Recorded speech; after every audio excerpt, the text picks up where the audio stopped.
我去，金光，金光，又是金光！一局游戏打手直接给我们赚了3把金枪。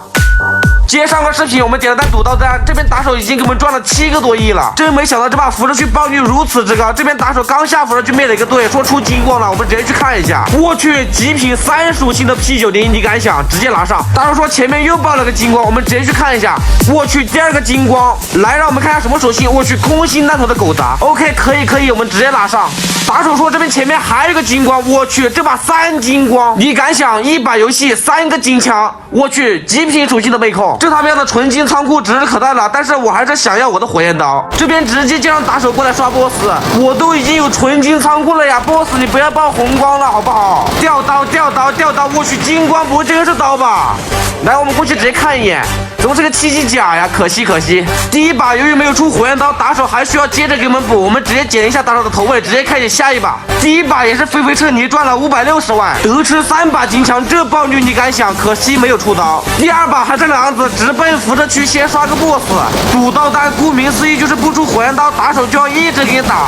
什么时候出火焰刀，什么时候结单。如果不出火焰刀，打手术直接给你打一辈子。boss 哥哥给我爆金光，给我爆火焰刀，我去，又是金光，不会真是火焰刀吧？我们直接过去看一下是什么。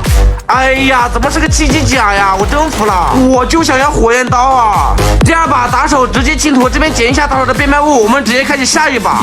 第2把又还能赚了560万，又没有出火焰刀，真的是我都服了呀 ！boss 哥，你就爆一个火焰刀这么难吗？甚至我都怀疑这个游戏到底有没有火焰刀啊？这个 boss 到底掉不掉火焰刀啊？都刷了几千次 boss 了，就没看到火焰刀的影子。又是金光，又是个7甲和7头，和7甲我都不带捡的。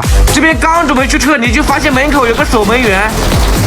我去，金光，打手快救我！来，让我们看一下这个金光是什么，一把金色的维克多还行，双磁条的，我们直接捡上。第3把又是650万，还能撤离，赚了一把金枪，还不错，可惜又没出刀。boss 哥哥，我直接用我单身100年换一把火焰刀，我求你了。对，就是你这个跳着砍我的这把火焰刀，能不能给我爆下来？怎么又是红光啊？我不要红光啊！第4把，由于辐射区进了好多老鼠，打手打了全是装备，也是500万成功撤离，不错。虽然说一直没出这个火焰刀，但是不得不说打手还是挺效率的，基本上都是10分钟一把都不带翻车的。打手真的特别有实力，把把清图，把把乱杀。哎我去，打手快来救我！我去，金光，来让我们看一下这个金光爆什么了。我去，金色的762，看一下属性什么属性？我去，精致弹头加极品3属性，可以。boss 哥哥，我求你爆火焰的吧！打手每日每夜给我们刷 boss 都快累死了。我去，又是金光，不会真是火焰刀吧？我直接补了，骂急了，又是个7级头。我今天就不信了，boss 不掉火焰刀了。我直接开直播和打手全程一起刷 boss， 什么时候出火焰刀，什么时候睡觉，要么出火焰刀，要么上新闻。第5把也是400万飞撤离啊，打了8个小时了，一直不出火焰刀。不信的话，来我直播间看看。